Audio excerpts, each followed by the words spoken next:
Hey, paisans, the time has come. On the air since 2009, the independently produced, non-FCC compliant champ of video game talk podcasting. Here comes Tiger Claw Radio.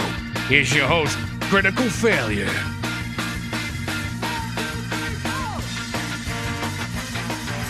All right, how we doing?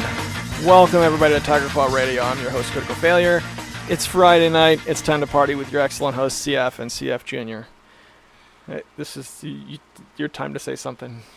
Well, he calls himself Critical Failure. I'll call myself Wonderful Success.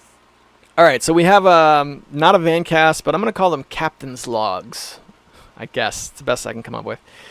We got one of those coming up. I haven't downloaded a new chiptune album, so we'll dig back into the archives and find some awesome chiptunes to play. I know that over on Battle of the Bits, they are well underway with their new, what are they doing, Spring Tracks 9? Wow, they're almost done. They've only got another day and a half. Oh, I need to get entries. I need That's right. to try to make something. Spring Tracks 9. You got this weekend, and that's it. What do you think? I think next meeting is going to be spent on Pixie Tracker. To make my, You got to make a track that's less than 8 minutes, though. Because you took some heat for that last time. It was a good track, though. Yeah, I had a little trouble stopping at a normal time. Yeah, good stuff. So, while we wait for the results of... I guess we won't have results for a couple weeks. We'll dig back into the archives and play some chiptunes. And then when we come back, it's the Captain's Log. Thanks for joining us. You're listening to Tiger Claw Radio. Let's party.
Alright, so not a chiptune per se. That's Hard and Heavy is the name of the game, I believe?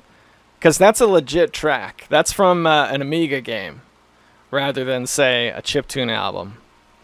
Alright, boys and girls. Let's go ahead and do the Captain's Log. Now, I kind of missed my van cast, to be honest. But this one was certainly fun to do. What did I talk about? I think this was like a breakdown of Atari doubles, because I remember digging back into some Atari stuff.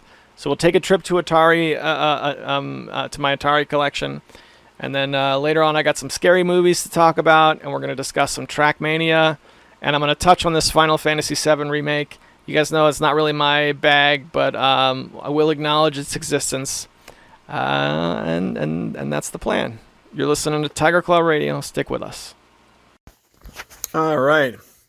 It's the Vancast, or at least as close as we're going to come to it. It's 6:22 in the evening here on Monday. Last TCR just came out this morning, so I'm walking around the house, just me and the little boy, the youngest one. And we're kind of just having some time chilling out. Thought we'd come over and look at the game collection a little bit. So I had the chance to rearrange my Atari games this past week. Got everything in order. I got a pretty impressive Atari drawer. Now, I know most people, especially when you're looking around on video game channels on YouTube, the common thing is to see the shelf, right? All the Atari games or Nintendo games or whatever they are stacked up on display. But that's not what I have. I have an old dresser that we got from like a furniture consignment place. And I was able to put whatever I wanted in this dresser. So the top drawer is loaded to the brim with Atari games. And over the years, I managed to acquire, mostly in the last couple of years, a few doubles, because I started out buying big lots, and then I moved over to buying singles, and then in the end, I ended up getting lots again, right? Because there's certain games, put it this way, there's certain Atari games that show up in every other lot when it comes to buying group games on eBay. Like Pac-Man. Don't buy Pac-Man. Never mind whether it's a good or bad game. Just don't buy it because every lot has it. Maybe that's a bad example because the Atari Pac-Man is really bad. A good example would be Asteroids. Asteroids is a good game in the Atari. Combat. Combat's a good game if you got somebody to play with. I mean, it's simple, but it's fun. But don't buy them. Not in a single format, because you'll find them grouped together with other things much cheaper.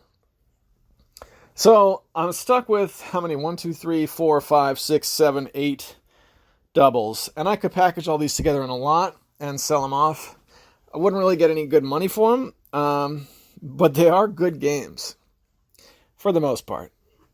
How many did we say there were? 8. 7 out of 8 games, not so bad. So I thought I'd do the list real quick and just gun through them. The first one is Jungle Hunt. Jungle Hunt I bought early on in my Atari collection because it was featured in one of the early Vintage Video Game Geek videos. He was doing mostly like Coleco stuff, I think, at the time. And Jungle Hunt was like this one-off sort of Atari 2600 game that he did and that he gave a really positive review for. So I started collecting Atari, so I thought, hey man, we'll add that to the list. So I got an old beat-up copy. Interestingly enough, I got an old beat-up copy like almost 10 years ago, and the person who sold it to me turned out to be Pat the NES Punk from his personal eBay account. So I don't know if he was even making videos yet at the time. I want to say so, but he was definitely not the big time guy he is now. So my copy of Jungle Hunt was a resell from him, probably garage hunting, garage sailing, or whatever. So I got Jungle Hunt. I also got Pac-Man. Now my copy of Pac-Man was one of the first Atari games I ever got. Back when I got my Atari. Funny thing about Pac-Man is, so I bought my Atari for $40. And this is probably in like 2002, 2003, something like that.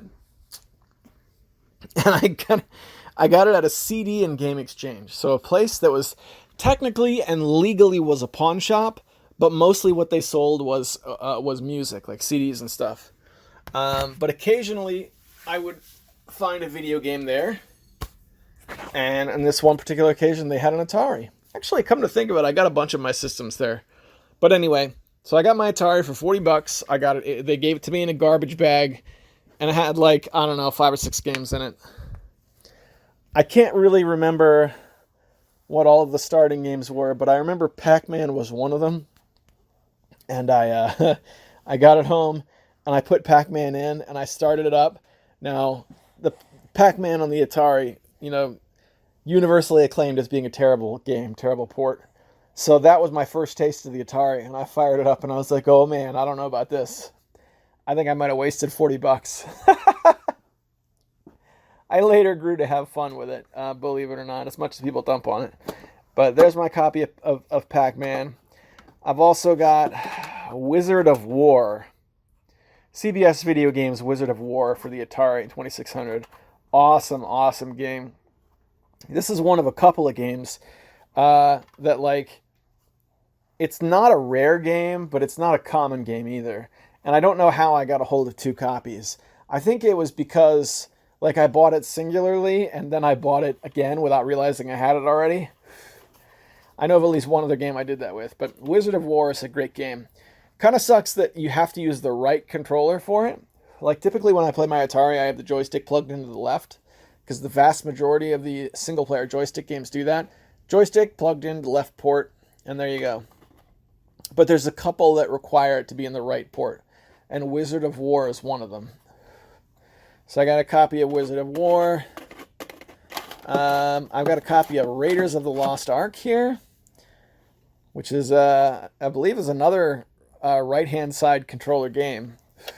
My copy of Raiders of the Lost Ark that I got originally was from Crow, who does pinball videos now exclusively. At the time, he had just come off of Glitched Out, so we were like site mates, and he sold off some Atari games, and I got his copy of Raiders of the Lost Ark. Star Voyager is in here as well. Star Voyager, the Imagic silver cartridge, silver label on the cartridge. Awesome, awesome game. Something I find that's weird about the Atari is that there's like an abundance of these first-person space flight games, which just touches my heart because I love those games so much. And there's a lot of them. Star Voyager is one. It's the one where you fly through the colored gates, and every time you hit a gate, the borders of the screen change colors. It's a good game. Good game. Again, don't know how I got multiple copies. This one kind of has like a spaghetti sauce sort of stain on it. And weirdly enough, it was there already when I got it. So that is an authentic 1980s spaghetti sauce. Probably a Chef Boyardee, maybe SpaghettiOs stain. Oh, this one has a price tag on it. A $1 price tag. Okay, I can tell you exactly how I got this one. This was not like an eBay thing. This was when I go to MagFest, I always look in the cardboard boxes. The vendors at MagFest are notoriously not great compared to other conventions. But there is a vendor that usually has a couple of boxes of Atari games. And I always get a couple of them. So there were... Star Voyager is one that I bought there, and it turned out I had it already. So there you go. Extra copy of Star Voyager. I've also got Air Sea Battle, which I got the same way. I can see the $3 price tag. Can't believe I paid $3 for Air Sea Battle. I think at the time I didn't know what it was. Weird 2-player only type game. But I don't know, cool if you got 2 people. If you have a buddy willing to play Atari 2600, that's a good one to have. And then I have Skateboarding, which is unbelievable that I have 2 copies of Skateboarding, because that's considered, I don't know what the number rarity is, but it's definitely an uncommon game. You're looking at like $11 if you want to order yourself a copy of Skateboarding. And I can tell you how I got both of those copies. One I got from old school NYC Gamer, who sold off a bunch of Atari stuff, and I was able to pick out of his list several games that I wanted. It's always going to stick out in my mind because that was how I acquired my copy of Pitfall 2, which happens to be signed. That was old school NYC Gamer. And here it is, David Crane. So I got Skateboarding that way, and then I forgot that I had it, of course. And then I found it again at MagFest, and I picked up a copy of it. And I think my MagFest copy was like $5. Skateboarding on the Atari, that's a pretty good price. So there you go. And then the last game I have, believe it or not, I have 3 copies of this one, Star Raiders. And that's what we finish on, Star Raiders for the Atari 2600.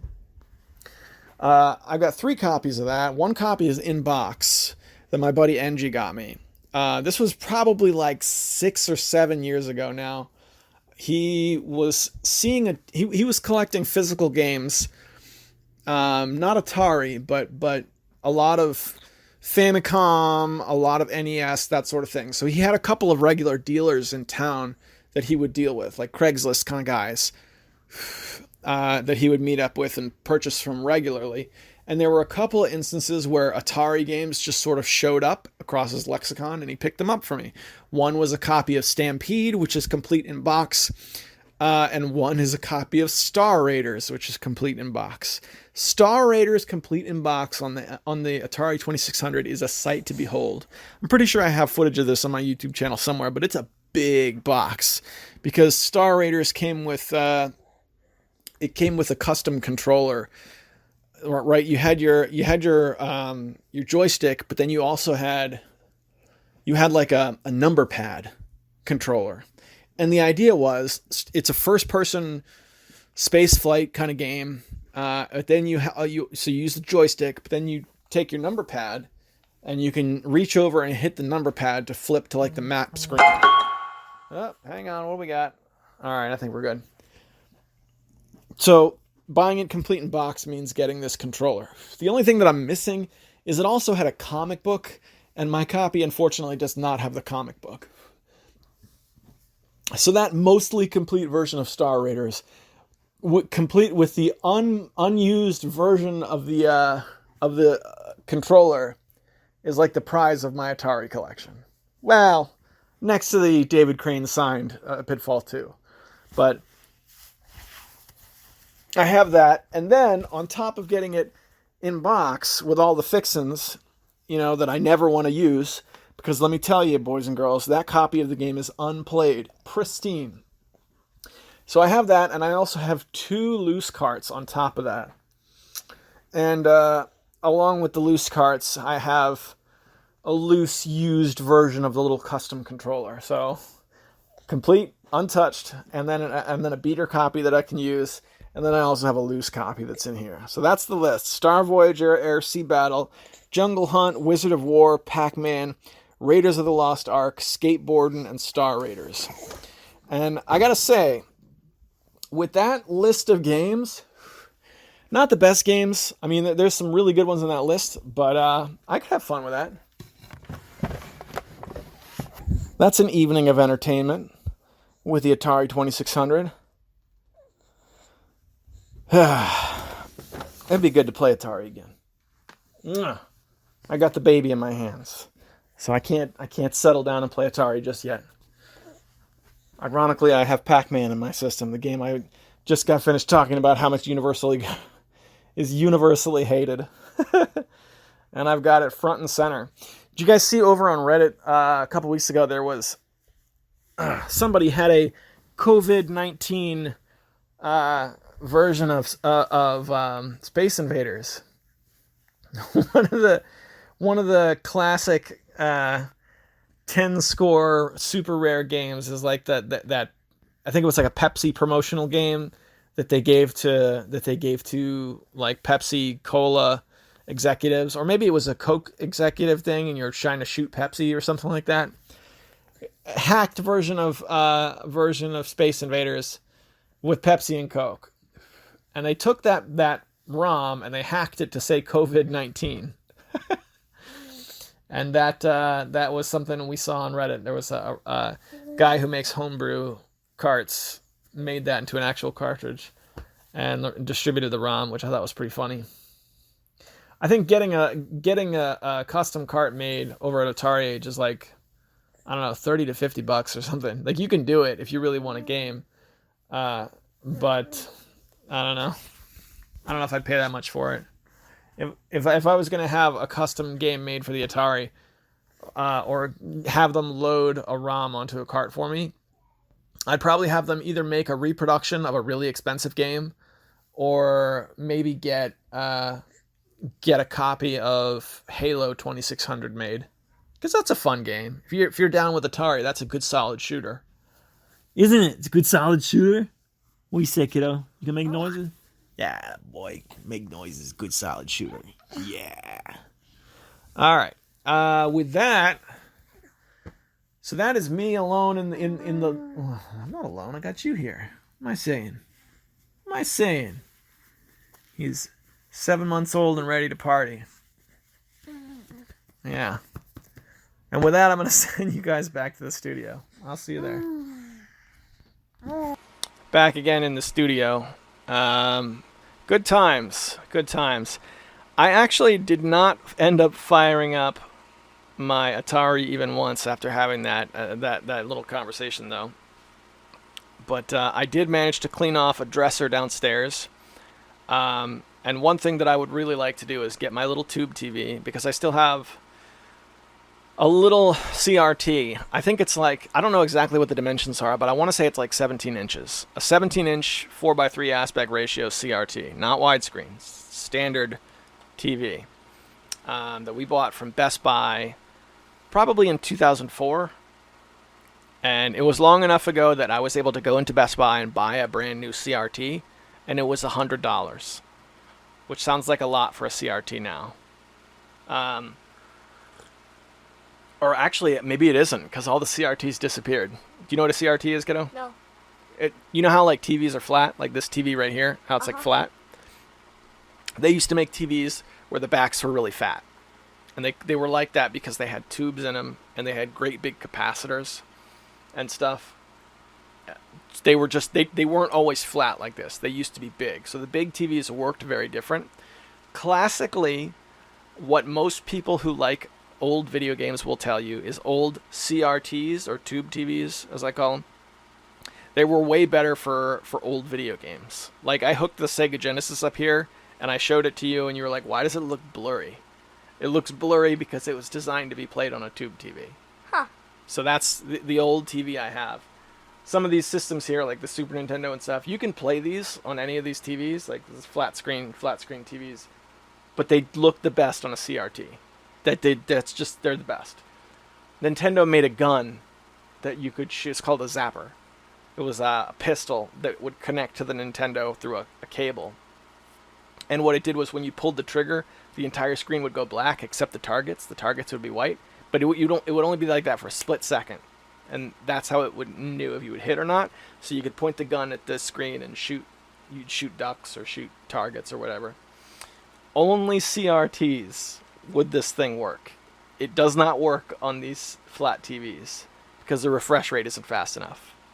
So, being into classic games, there always has to be a CRT around. Does that make sense? Yep. Okay. So that's CRT. So the old CRT, I want to move it to put it on the dresser so I can get specifically the Super Nintendo and hook it up. Because Mommy and I used to be deadly competitive at Tetris Attack. I remember Tetris Attack. Yeah. She was very, very good at it. And we haven't played it in a long time. I might try and talk her into throwing down with some Tetris Attack. Especially since I have 2 Super Nintendos. Cool. I feel like we could hook one up. Alright. Fight. But for now, I want to take a minute to thank the sponsors. This is a Patreon-sponsored program. I don't work with any companies. I'm not shilling any products unless it's a product I really dig. So these guys give their resources to make sure I can come back week after week and not have to worry about any of that stuff.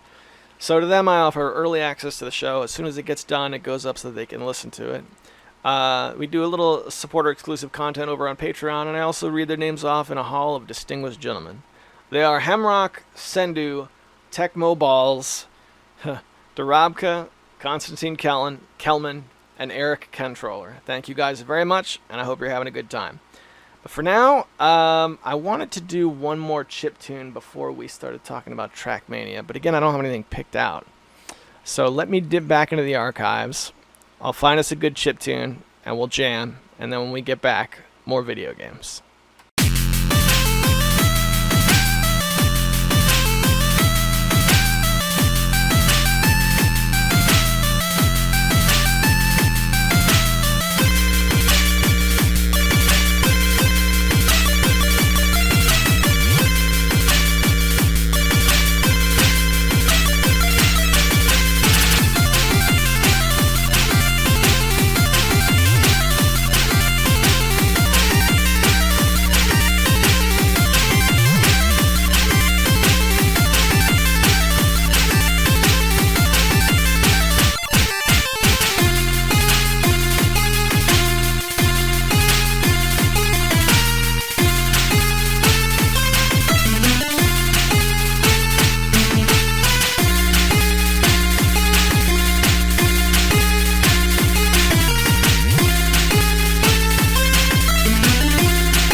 That one was from the U Collective.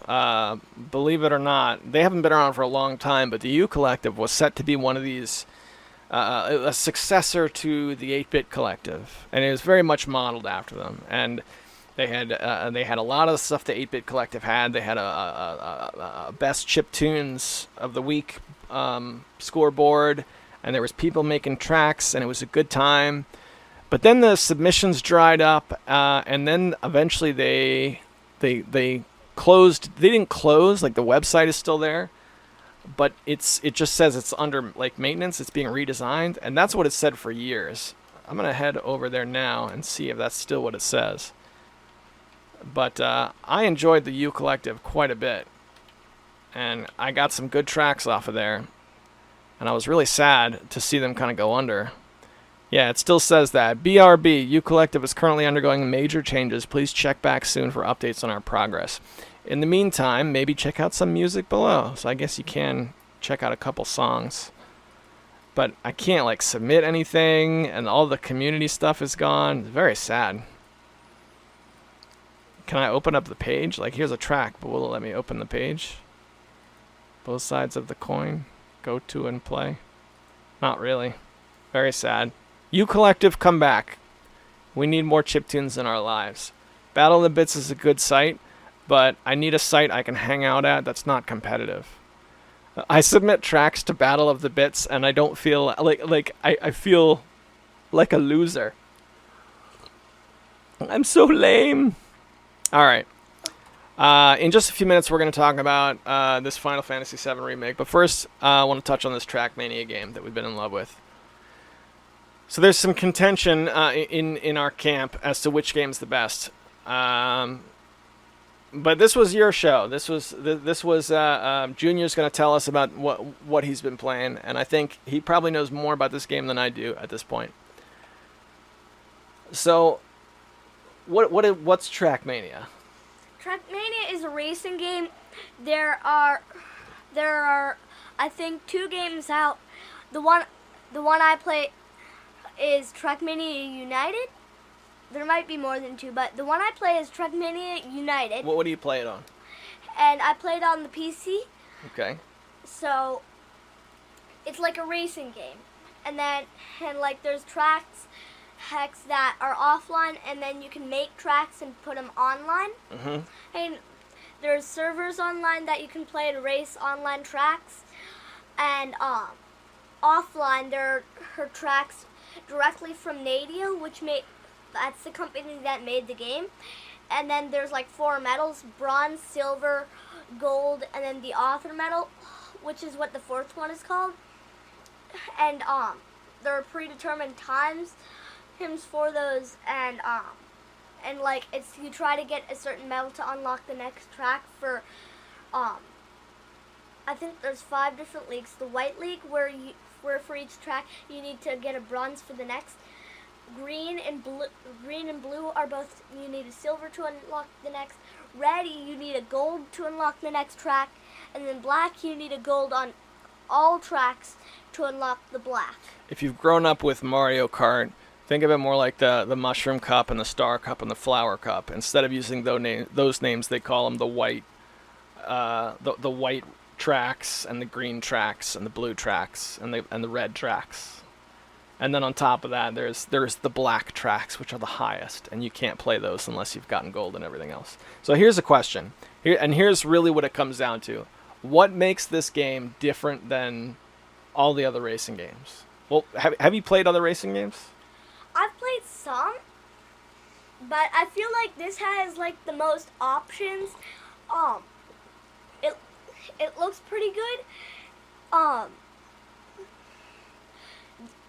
You're able to like make and play tracks online, which I feel is a big part.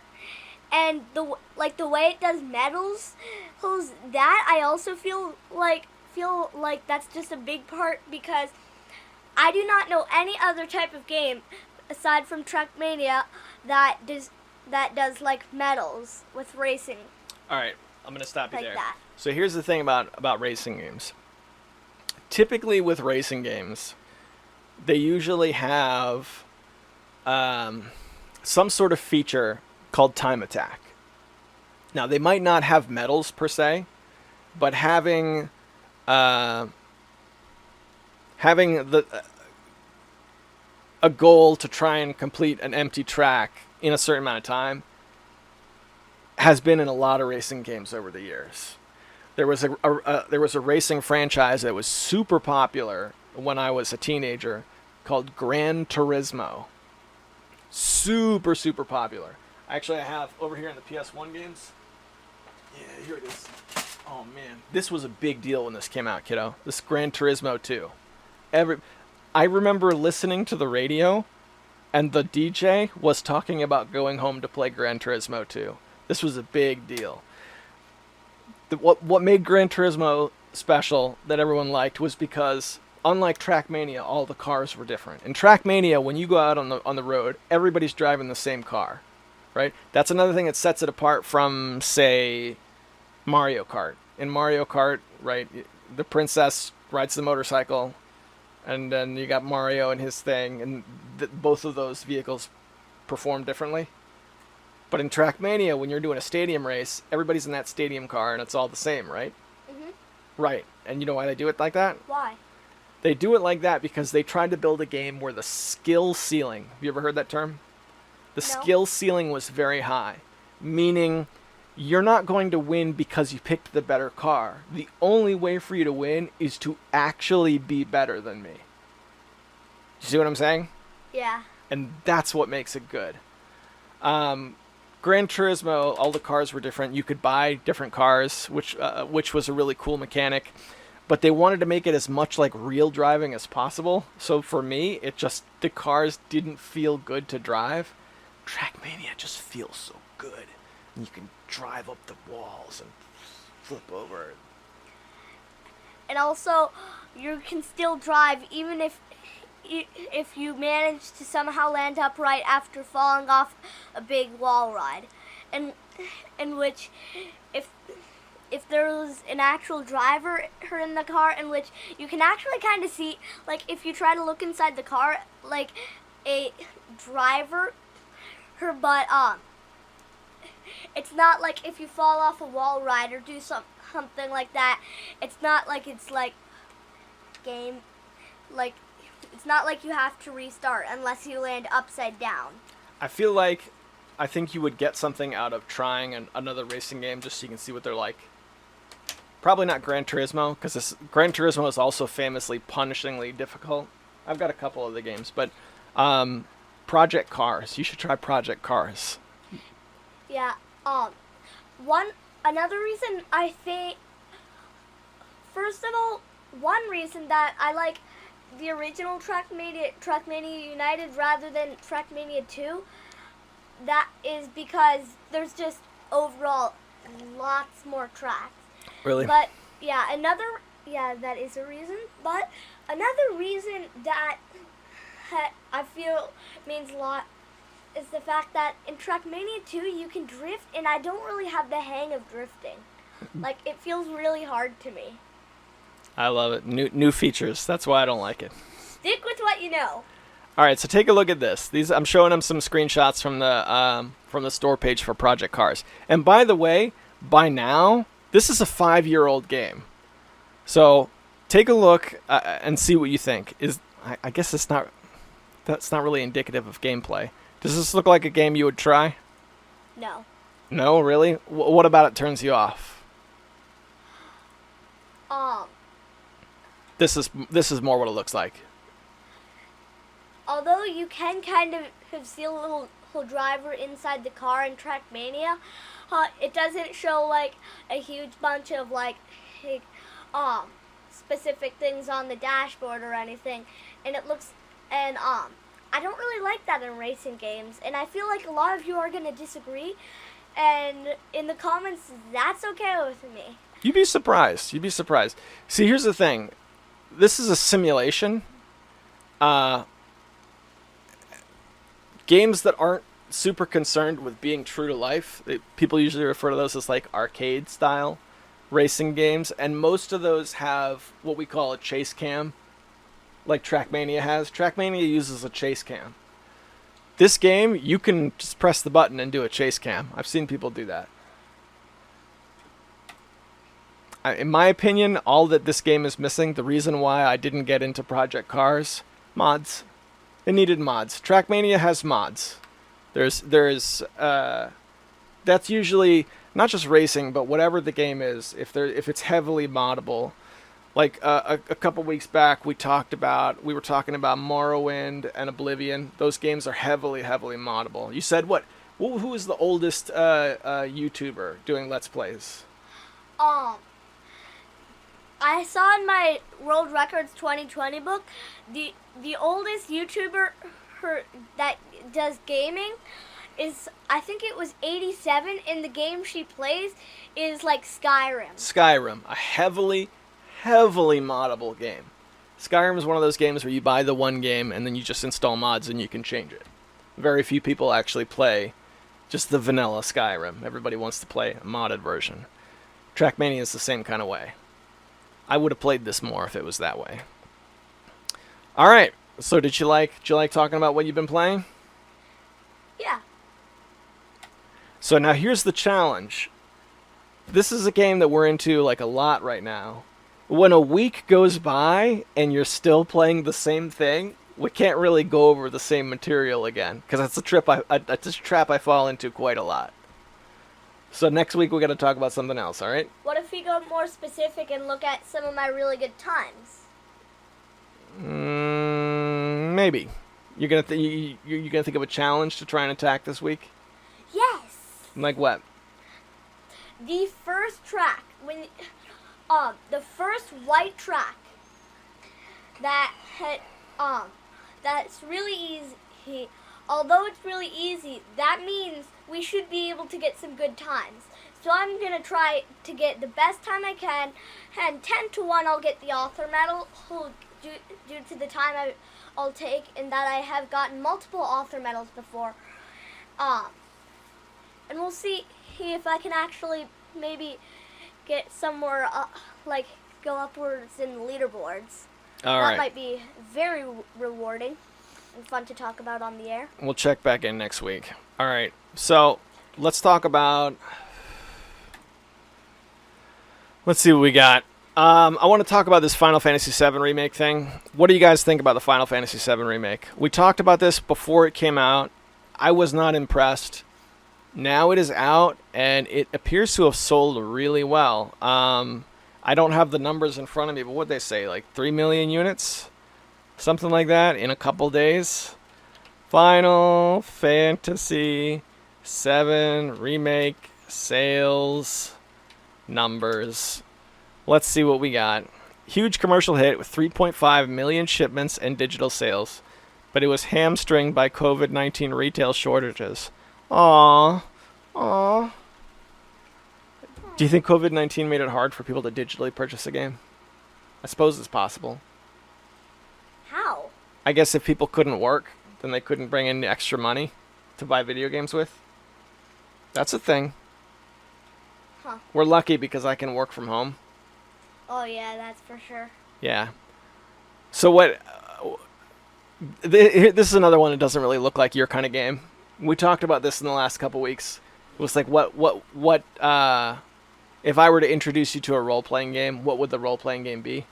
This was like the most popular role-playing game when I was in this time, in the PlayStation 1 era. This was Final Fantasy VII. It was big time deal. So they gave it a fresh coat of paint. They redid the graphics. See, it looks all modern and fancy. And this just came out. I don't know, man. Everyone's super excited about it, but I couldn't bring myself to. Maybe it's just because I don't know. I don't know why. I don't have a good answer for you. Maybe it's just because I'm outside looking in. No, that can't be it. I just don't think they're making good Final Fantasy games anymore. Am I wrong? And I'm asking you guys out there because I know you don't care. Yeah, that's for sure. These were some of the best games, man. They were expensive too. Back in the day, there was something called the Square tax. Squaresoft is the company that makes Final Fantasy, or at least it used to be. Now they call themselves Square Enix. But when they would release their games, they would cost more for whatever reason. They were just like an extra $20, and games were already super expensive. It was called the Square tax. People paid it, man. Yeah. Yeah, look, see, I have a couple of them. My favorite role-playing game, there is one that you'd probably be familiar with. One role-playing game that I am a huge fan of. Here's the problem. It's not technically a video game.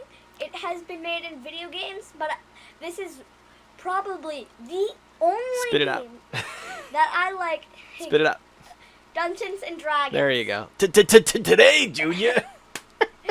Okay, I get it. People listen. People mess around with Dungeons and Dragons in my crowd, right? That's actually how I met Sean. Was back in the day, we talked about doing a Dungeons and Dragons game within our group. I talked about it on the air, and he just showed up on the forums and was like, "Hey, I could run it. I know how to do that." And that was how I met him. And that was like 11 years ago. Yeah, these guys play. So he has all my Dungeons and Dragons version 3 books, and that's what he likes. He doesn't want to touch the yucky second edition AD&D books. Those are mine to keep. What do you mean yucky? I'd at least be willing to take a look. Really? You know, the big difference between... Okay. So the way this worked was... in Dungeons and Dragons, that you're familiar with, you have an armor class. Everybody has an armor class, and you try and roll. And when I roll, I'm trying to roll a number that's over your armor class, and that's how I hit you. Yep.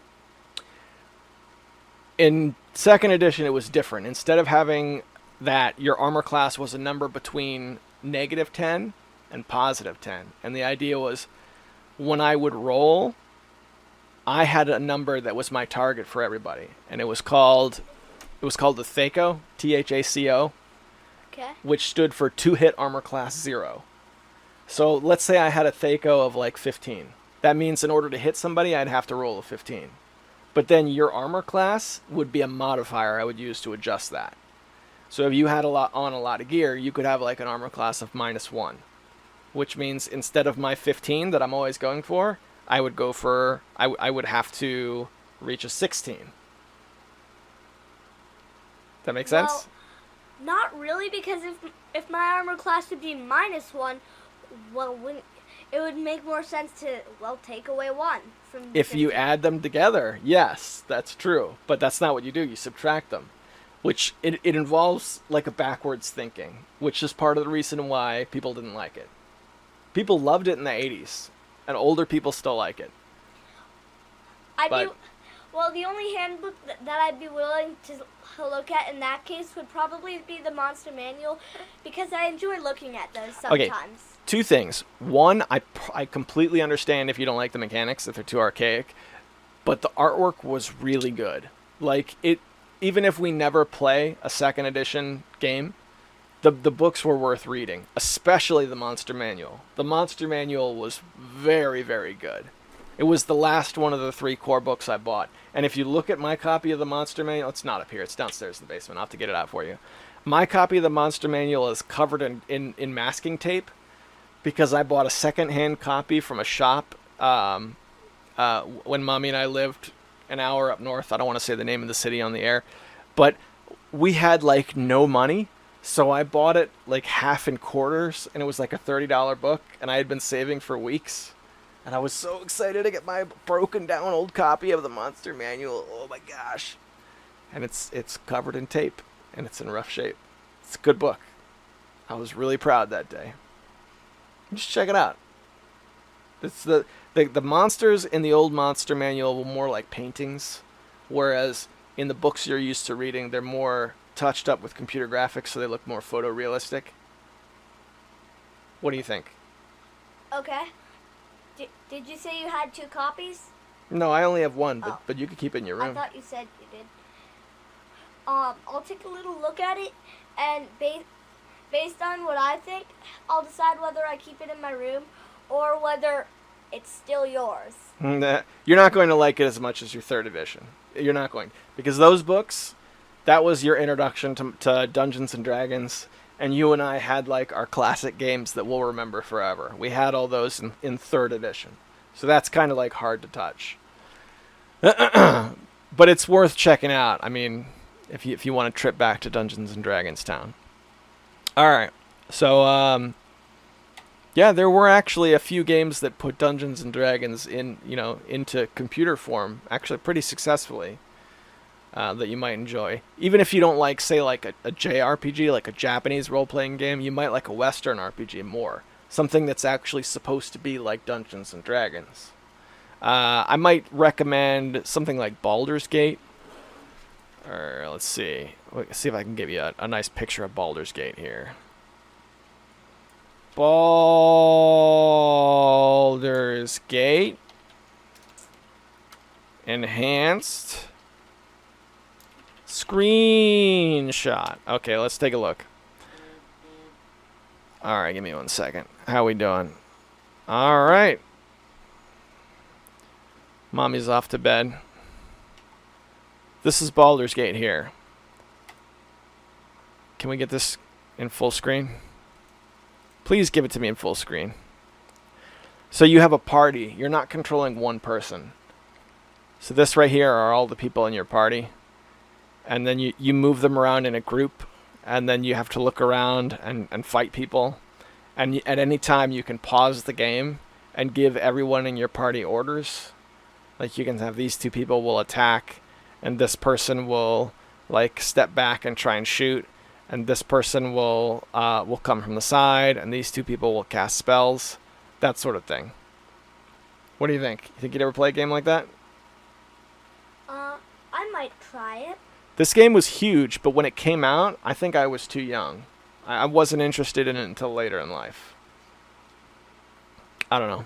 But that's a role-playing game. That's a Western role-playing game. All right. We talked about, let's see. We talked about Final Fantasy VII. We talked about Trackmania a little bit. The Trackmania Exchange is like the community hub website where people go and dump their multiplayer maps. I just got into it and they went down. They went down like the week after I found them and got signed up and started downloading tracks. So not permanently. They're doing like they're doing a server migration, which is a nightmare from an IT standpoint. So I feel for them. I hope it goes well. But I want them to come back up so that I can download mods, because that's a big bummer that they're down currently. So what are you gonna do? Let's see. I wanted to talk about scary movies, but I think I might wait till you're not here for that. I've been watching a lot of scary movies lately, particularly old classic ones. I saw The Exorcist for the first time. I'm perfectly fine with that. Yeah, I bet you are. You want to watch The Exorcist with me? Well, you can talk about them. I thought you said you would talk about them, not watch them. Yeah. Right on the air with me. Let's watch a 2-hour movie. Right now. Starting at 9 o'clock. Yeah, not the best idea. I think I should be like, hey, now you're old enough, you're going to watch your first scary movie. And I tell you it's going to be super scary, right? It's the scariest movie. And then I put it in and it's like Police Academy Part 3. And then what? Do you know what Police Academy is? No. Police Academy was a movie that came out in the 80s. It's like a grown-up movie, but it was like a super dumb like comedy movie with dumb jokes. I loved it when I was a kid, but it was also like an R-rated movie with like weird stuff that didn't make sense. But I used to watch it like it would come on television, like an edited down version. I don't know. And they made 8 of those Police Academy movies. That's really weird. I'll show you a scene or two from it at some point. But yeah, you can watch those when you're older. Where was I? Yes. Okay, so at this point, having run the gamut, and we're 52 minutes in, it's time to head over to YouTube and read the comments. It's the fail bag. You guys know what it is. If you want to interact with the show, we're just hanging out. It's Friday night. We're talking some video games. And we can read some comments. So let's load the YouTube studio. Very slowly. Hey, hello, new YouTube studio. Goodbye, Classic Studio. I think it's hilarious that they called it Classic Studio, as if it was like an old favorite. Everybody hated it, and everybody hates you. I wish it was still YouTube from 2008. All right, let's go back to comments. We'll get rid of comments I haven't responded to. Yeah, wow. We got a lot last week. Awesome. 5 days. Yeah. Here we go. The XFL has returned after 19 years. Jerry Terrifying responds with, didn't this fail already? Yes, it did. Not only did the XFL close, and not only did they fire everyone in a 10-minute phone conversation where no questions were taken, but now the XFL is up for sale. So the XFL, unless it's bought by a company that wants to revive it, which is unlikely, probably never coming back now.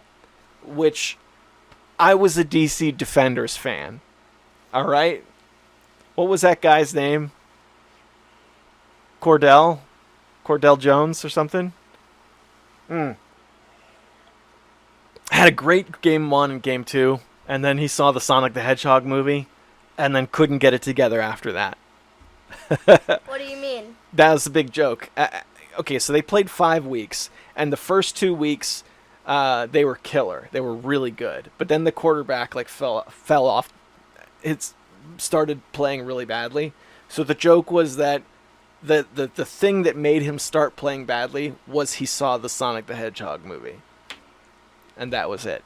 It's not real, but that's like the running gag in the XFL. I liked it, man. I was all in. By the way, Jerry freaking Terrifying. Awesome to hear from you, brother. I know you're probably not listening to this, but I hope your family's doing well. I hope your kids are doing well. Hope life is good for you. RPR8 writes in, this is on the Leisure Suit Larry security questions video. I used to play Leisure Suit Larry with a buddy of mine on his Packard Bell. We were probably around 16 years of age. We did not know the Control-Alt-X key combo. We would have have his set of Britannicas out looking things up. He died a few years ago in an industrial accident. He would have thought it was funny that there was a shortcut around the age verification. Life before the internet was difficult. Sorry for the loss of your old pal. Death is a weird thing. It's tough, but I'm glad that you have those old memories of kicking it with your buddies playing Leisure Suit Larry. I have similar memories of trying to get into Leisure Suit Larry with friends of mine and not knowing about Control-Alt-X. I think it's a rite of passage. Good to hear from you. Hope life is good, man. That's a new person. Didn't know that guy. Probably not listening to the podcast. That was a response to a video. But I'll throw him a thumbs up. Desm 101. Old pal Desm writes in 8 minutes and 48 seconds. Nice. Peace Walker is a great Metal Gear game. And perfect for the PSP. Love that console. I have a PSP Go now. And I used to have a regular PSP, but I accidentally washed it with my laundry. PSP has one of the most impressive portable libraries. 23 minutes in. Freaking Deadmau5. He's more well known for wearing a lit up mask than being a competent producer. Too bad they couldn't get someone with real studio chops in there for a course. Imagine someone like Lee Scratch Perry or Liam Howlett, the prodigy. Good show, man. Your kiddo makes an entertaining co-host. Hope you guys are staying safe and healthy. Thanks, man. We are staying safe by going nowhere, and it's working well. So cheers to that, kiddo. Bink. And then the man hit me on the knee with his mug. So let's talk about the PSP for a second. Do you know what a PSP is? No. Any of your friends have a PSP? Well, I guess if you don't know what it is, let me show you a picture of it. I'm curious to see if any of your friends have one. Google PSP. Click there, and we'll go images. Rip Desm's PSP. So this is a PSP. It basically it looks kind of like a smartphone, but it has buttons on either side so that you have real buttons. And it was disc based. On the back, a little mini disc would go in. Ever seen one? No. No? I think I think it was like something called the DS, something. The Nintendo DS? And I played that a lot. It looks a little similar. I know how easily that could probably end up getting. He like puts something like that in his pocket and forgets about it. I know the feeling. Yeah. Well, I've been considering getting my hands on an old PSP. One of the games that I bought was a PSP game that was just like $1 or $2. So I have a PSP game. I don't have a PSP, but the one game is going to show up to sit in my collection, and then one day I might get one. So that's what he's talking about. I went over that last week. Yeah, and I did see quite a lot of good PSP games that were very, very cheap. So yeah, definitely interested in that. As far as the masterclass things go, I watched some of, what is that doofus from Rage Against the Machine? Do you guys like Rage Against the Machine? Do you know who they are, kiddo? No, you don't. What's his name? Tom Morello. Tom Morello teaches guitar. I saw quite a bit of the Tom Morello teaches guitar. That's got some okay stuff in it.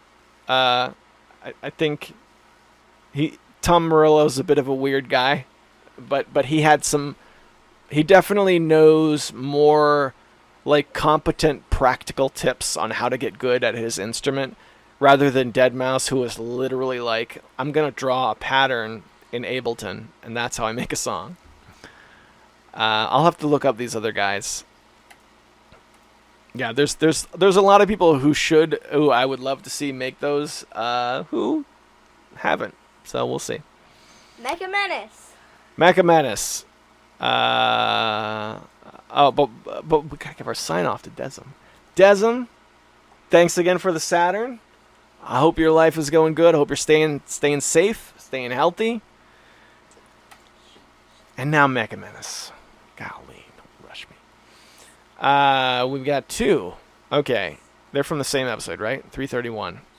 19 minutes in. Second chiptune is Mega Man 9 Remix. It's definitely a remix of Tornado Man. Nobody beats Spamtron. Challenge accepted. Ignore the fixed version released years later. This one-hit wonder excels at being everything you need in a remix and exceeding expectations to reach vaulted Valhalla status of audio excellence, upon which few have trampled foot. It's an Arania's Palace Garden mellow mix that is perfectly chilled to listen on repeat forever. Wise Wizards, Old Warriors by Bazooey on OC Remix is a Wizards and Warriors title screen remix that is the tops. A full download, not streamed, and headphones or excellent speakers is recommended for listening. I have other recommendations if you want more. Mecha Menace, stick with me. We're going to take a break. We're going to listen. We'll be right back. All right, we're back. We just listened to it. I actually have to say that was pretty good, actually. Do you think it was better than the Spamtron? Dead silence. It's a close fight. It's a close fight. Okay, Spamtron is amped up.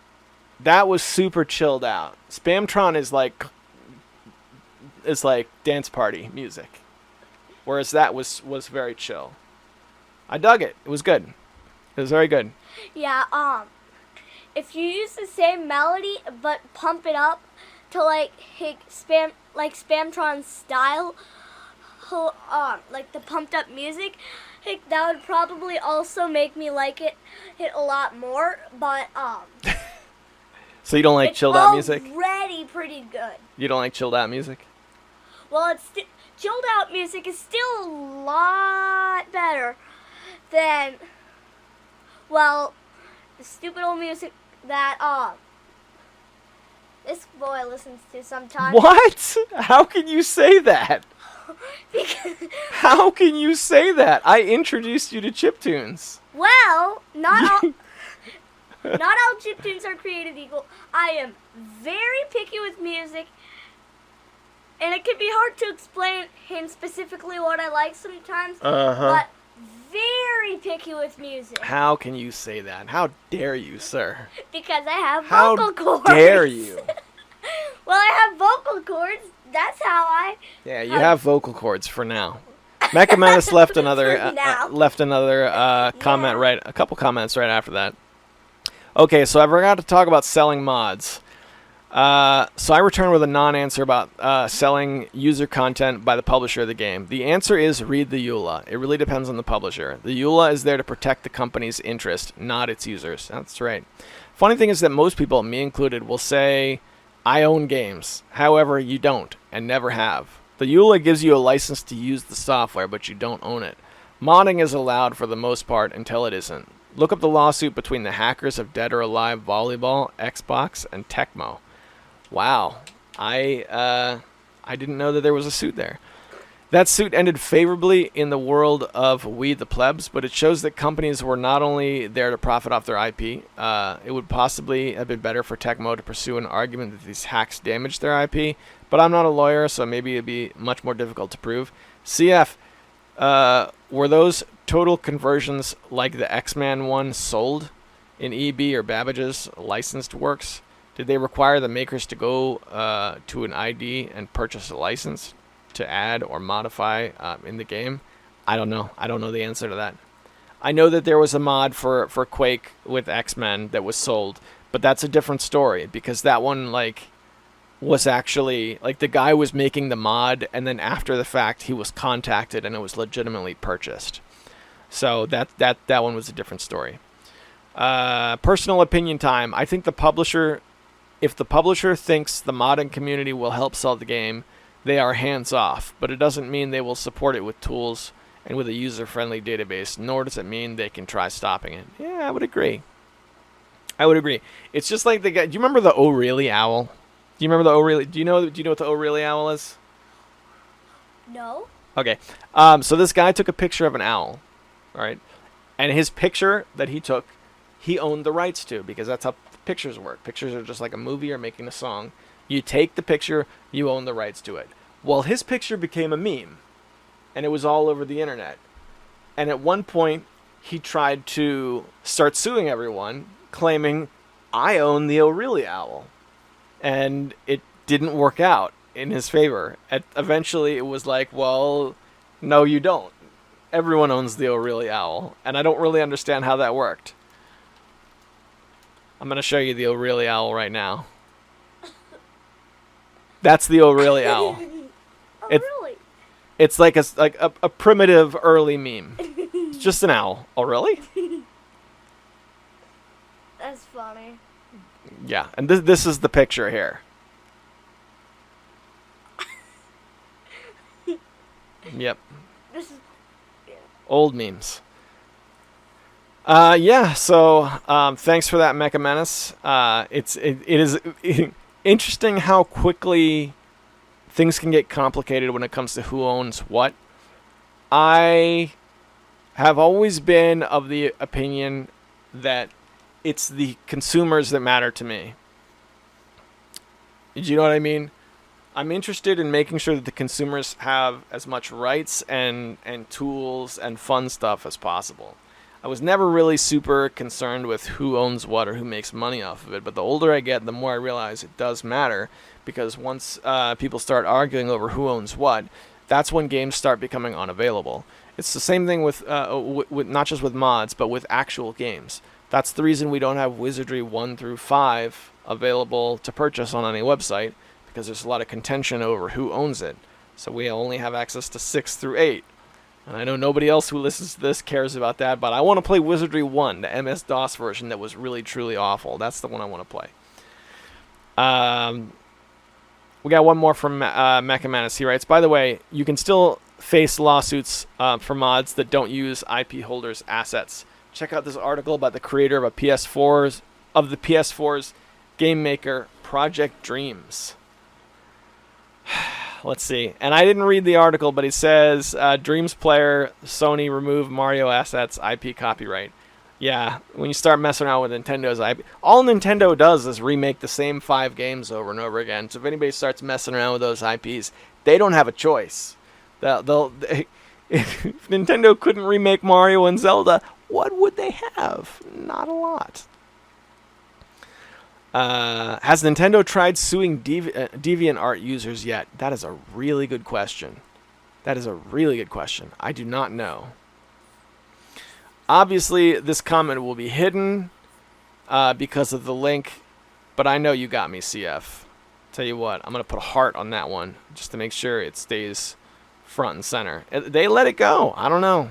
I don't know how it works. I don't know.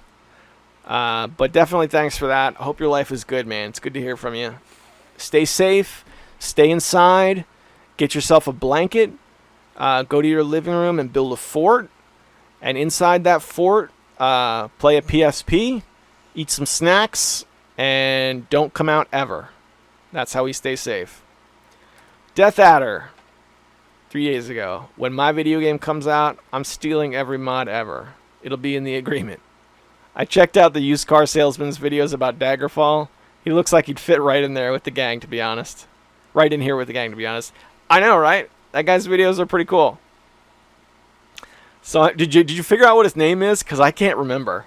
But I'm glad you found him, because he will tell you the definitive way to play Daggerfall. There's a place where there is an optimized version that you can just download, and it has the fixes, right? Because Daggerfall was a pretty problematic game. I mean, it's just a Bethesda game, so it has issues.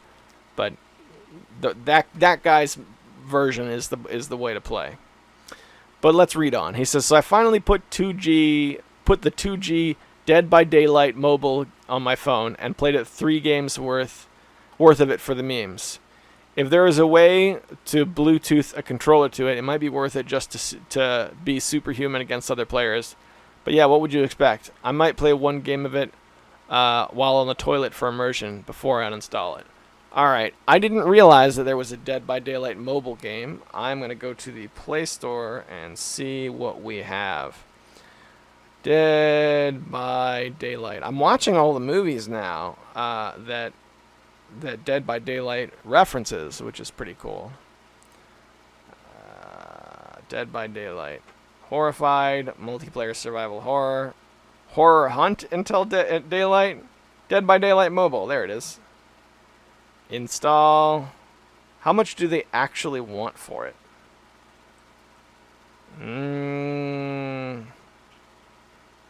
In-app purchases. That means we'll never know. We'll never know. I'll watch a review of it and we'll see if it looks like it's any good. But that's cool, man. I wonder if it's the kind of thing you and I could play together via our phones. Hope your life is good. Hope you're doing well. Hope you're staying healthy. Build that fort. Stay inside. Do what you got to do. Eat your snacks. How about you? Is your fort built yet? Yeah, it's up, but it's really only used for comics and when I want to find a good hiding spot.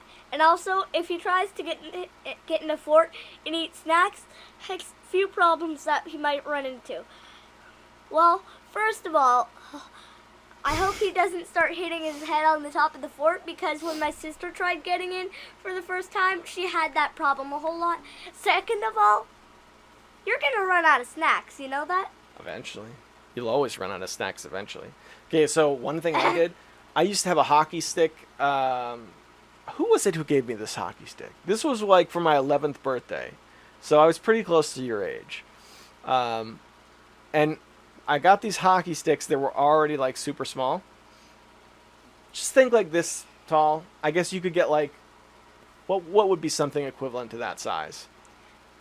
Maybe like wrapping paper. You know how wrapping paper has that big cardboard tube? Yep. Get one of those. And what I did was I made the fort just like you make yours, but I took that cardboard wrapping paper thing and I put it in the middle and I stood it up. So it worked like a tent. So it pushed the middle up like this. And then there was enough room for me to sit upright like this. So the way you make your fort, you give yourself about 12 inches of space off the carpet, from the carpet to the blanket. You got 1 foot. So you guys have to crawl on your bellies to get in and out of your fort. It's more than a foot. Not by much though. Yes. You guys are army crawling in and out of that fort. I feel like you could work it out with just a couple of simple props to give yourself some headroom. Wouldn't something like that fall over eventually? Eventually, if you run into it, it'll fall over. But it didn't like bring the whole fort down. It just made the ceiling would drop, and then you'd have to prop it back up again. And the weight of the blanket held it up. It's caving in here. You're a terrible American, sir. You need to build a better fort for your country. Yes, I am.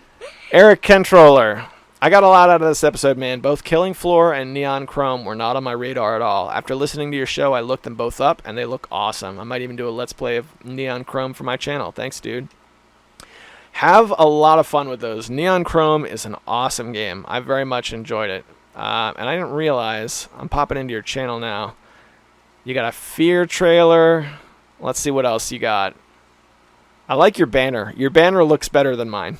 I couldn't bring myself to make a drawing of myself. This is something that YouTubers do that I have a difficult time with. Do you notice how like YouTubers like to draw idealized versions of themselves? I think it started with Angry Video Game Nerd. James Rolfe used to do that. But I could never draw myself because I would want to draw myself as I really am. Like, it would have to be what I really look like with the flaws and everything. I wouldn't want to draw like an idealized version of myself because I think that looks goofy. But this works. This is like a sprite. Looks good.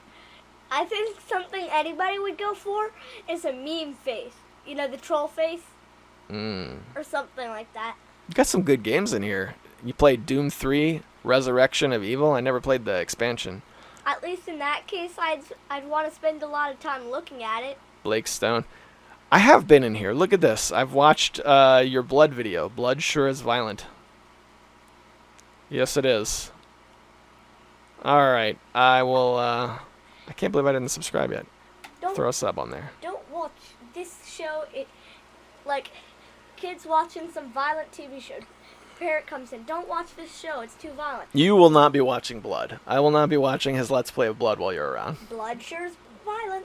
Well, then I'm very violent because I have a paper cut and it's bleeding.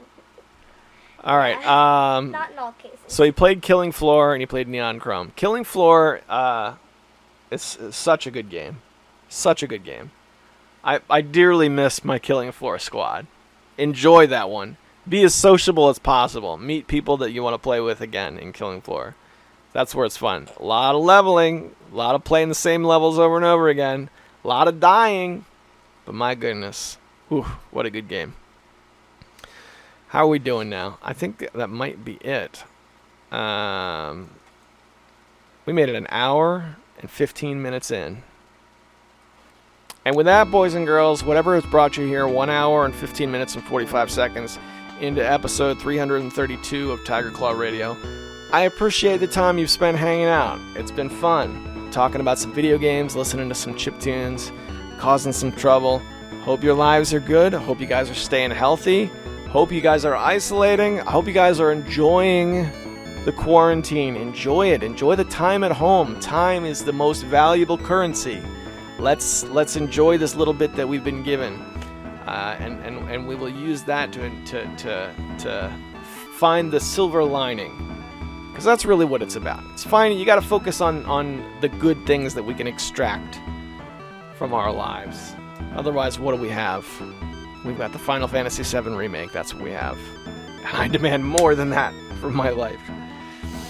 So with that, boys and girls, I'm wishing you all the best. Have a good week. I'll see you next time.